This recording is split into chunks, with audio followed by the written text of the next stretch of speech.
Hi friends, இன்றைக்கி நம்ம பார்க்க போகிறது சர்தார் 2 படத்தோட ரிவ்யூ.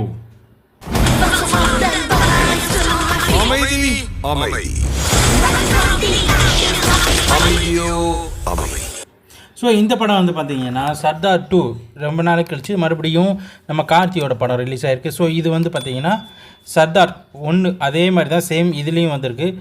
அங்கே எப்படி அவர் வந்து ஒரு படத்தில் வந்து ஏஜெண்ட்டாக நடிச்சிருந்தாரோ ஃபஸ்ட் பார்ட்டில், செகண்ட் பார்ட்டில் 2 பேர் நடிச்சிருக்காங்க. அப்பா ப்ளஸ் மகன் 2 பேருமே வந்து இதில் வந்து ஏஜெண்ட்டாக தான் நடிச்சிருக்காங்க.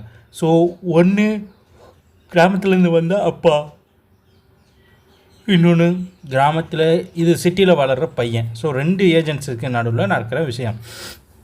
ஸோ இவங்க 2 பேருமே ஏஜென்சியாத்தில் ஒரு ஏஜெண்ட்டை தான் நடக்கிறாங்க. ஸோ இவங்க 2 பேரோட டேலண்ட் படி அது என்ன நடக்குது, அவங்க 2 பேர்த்துக்கும் சேர்ந்து ஒரு மிஷின்ஸ் நடக்குது.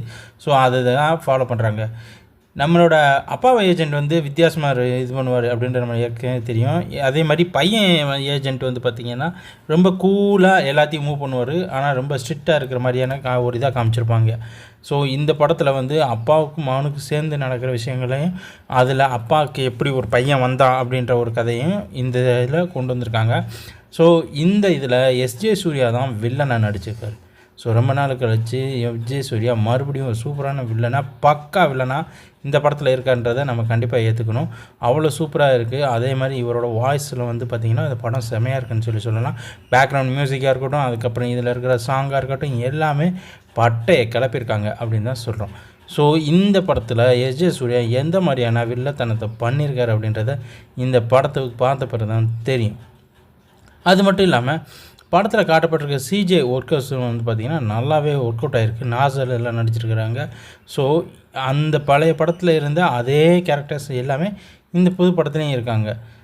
அதாவது அப்பா வந்து எப்படி பையனுக்கும் அப்பாவுக்கும் நடுவில் நடக்கிற பிரச்சனை, அப்பாவுக்கும் பையனுக்கும் நடுவில் இருக்கும், எஸ்ஜே சூர்யாவும் எப்படி உள்ளே வராரு அப்படின்றத இந்த படத்தில் இருக்க மீதி கதையாக இருக்கும்.